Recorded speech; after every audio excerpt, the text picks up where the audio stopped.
வாழ்க்கையிலே அதிக ஆற்றல் தரக்கூடியது கற்றறிந்த அறிவே அனுபவம். இதுதான் தலைப்பு. இதிலே முதல் ஆக கற்றறிந்த அறிவே என்ற அணியை சேர்ந்த துடிப்புள்ள ஒரு இளைஞனாக நம்ம முன் இன்று பேச வருகிறார் அருமை தம்பி ஜோசிப். வந்து இவரை பற்றிய குறிப்பு சொல்றதா, நன்றாக படிப்பார், பாடுவார், அறிவியல் சம்பந்தமாக வலையொலியை எல்லாம் பார்த்து தெரிந்து கொள்வார். அது எல்லா பிள்ளையும் பண்றது தான். இப்ப வலையொலி தான் அதிகமாக பண்றாங்க.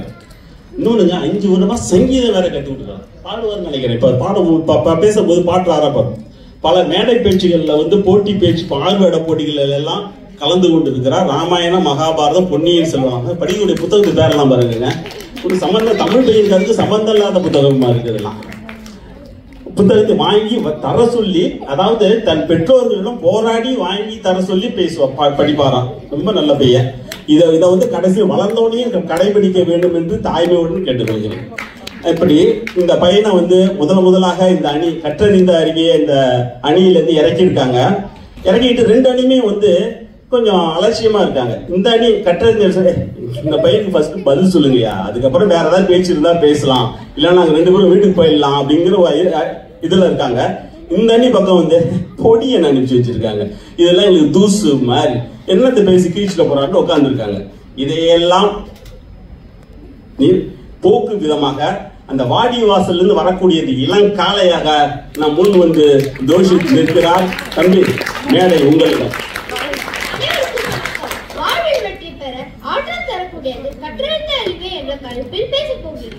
படிக்காமல் இருப்பதை விட பிறக்காமல் இருப்பதே மேல் என்றால் பேர் என்று பிழைத்தோம்.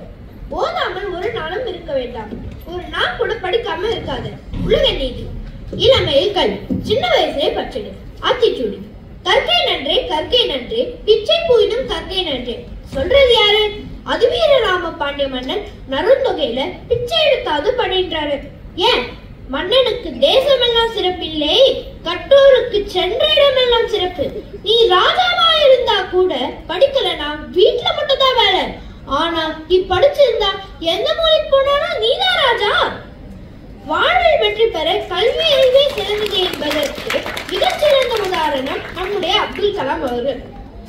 எல்லார் மனசையும் இடம் பிடித்த அவர் ராமநாதபுரத்திலே வீடு வீடாக போய் பேப்பர் போட்டுக் கொண்டிருந்த சிறுவனால் அணுவிஞ்ஞானியாகவும் முதல் குடிமகனாகவும் ஜனாதிபதியாகவும் உயர முடிந்தனா எதனால? அவர் படிக்கிறதுனால தானே.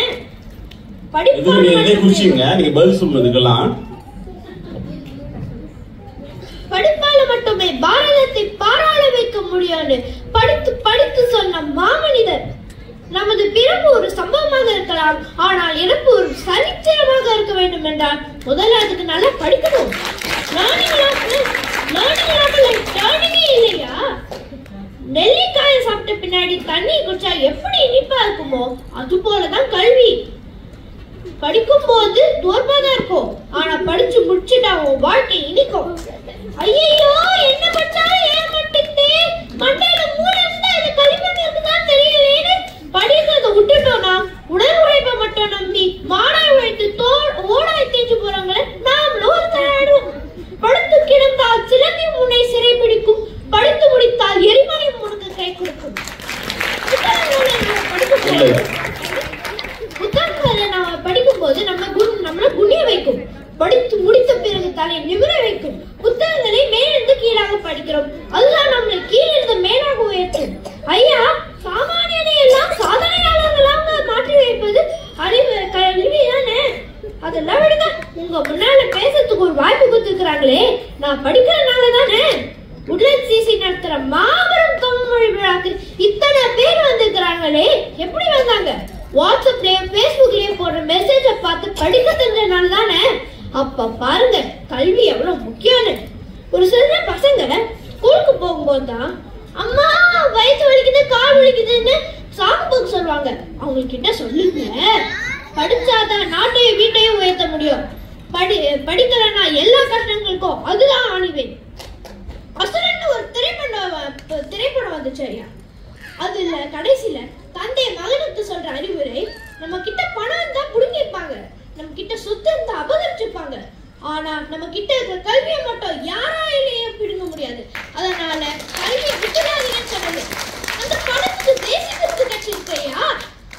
இருந்தே தெரியுது, வாழ்வில் வெற்றி பெற அதிக ஆற்றல் தரக்கூடியது கல்வி அறிவு தானே. உலகையே மாற்றக்கூடிய ஒரு ஆயுதம் என்றால் அதுதான் கல்வி என்றார் நெல்சன் மண்டேலா. பெற்ற பிள்ளைகள் கைவிட்டாலும் கற்ற கல்வி உறவுகளை கைவிடாது. நம்ம எதிரணியில உட்காந்துட்டு இருக்கிறாங்களே, அவங்கன்னா கூட பச்சவங்க தான்யா, ஆனா அவங்களுக்கு என்னாச்சுன்னு தெரியல. அனுமாரில் உட்காந்துட்டு இருக்காங்க. என்ன பண்றது? அவங்க நோட்ஸ் எடுக்கிறது மட்டும் அவங்களுக்கு படிப்பு தேவை. எனக்கு பட்டிமன்றத்து அனுபவ அறிவு என்னன்னா கூட இந்த நிகழ்ச்சியை வெற்றிகரமாக பேச உதவியது என் கல்வி அறிவே என்பதை பதிவு செய்து என் வாதத்தை முடித்துக் கொள்கிறேன். நன்றி, வணக்கம். சிறப்பு தம்பி, உங்களுடைய வாழ்த்துக்கள் மேற்கொண்டு நீங்க அடுத்தடுத்த வரக்கூடிய போட்டிகளிலும் தொடக்கநிலை, உயர்நிலை, கல்லூரி சென்றாலும் கூட உடைய தமிழ் பணி தொடர வேண்டும் என்று வேண்டி தமிழனை உனக்கு அருள் புரிவார் என்று நிச்சயமாக நம்புகிறேன்.